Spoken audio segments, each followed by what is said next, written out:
À 53 ans, ce spécialiste des longues distances nage dans les tempêtes ou des zones parfois difficiles d'accès pour faire découvrir des sites exceptionnels sous un angle différent. Il n'est pas motivé par les records ou les performances, seulement par les émotions.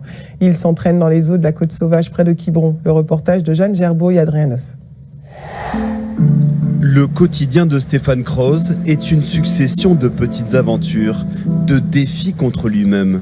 Faire quelque chose qui est un peu en dehors du monde et vivre une petite aventure comme ça que tout le monde ne vit pas aussi. Et voilà, donc essayer de voir la vie positivement. Ce matin-là, il part nager plusieurs kilomètres sur la côte sauvage de Quiberon, dans une eau à 9 degrés.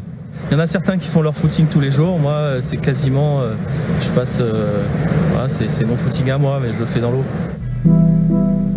Tout au long de l'année, ce passionné de nage en eau libre parcourt la France et l'Europe à la recherche de sensations. Bercé par les vagues et porté par le courant, ce Breton de 53 ans ne chasse ni les records ni la performance. Il vise seulement le dépassement de soi et l'émerveillement. Quel que soit son niveau, on peut le faire. Moi, je ne fais pas de la compète, je ne me compare pas aux autres. C'est juste par rapport à moi-même et me retrouver dans un environnement, un bel environnement. Et là, je me dis, c'est ça le bonheur, quoi. Depuis 10 ans, il enchaîne les défis, comme nager au pied des falaises d'Étretat en novembre dernier, dans un décor de carte postale. En 2020, il effectue les 17 km de traversée entre Belle-Île-en-Mer et Quiberon à la nage, en plus de 7 heures. Des aventures qu'il aime partager sur les réseaux sociaux.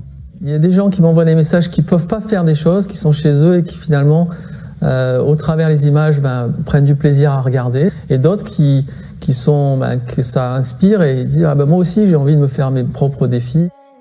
C'est désormais sur la neige et en montagne que Stéphane Croze veut relever de nouveaux défis, à la recherche de petites aventures et de bonheur à partager.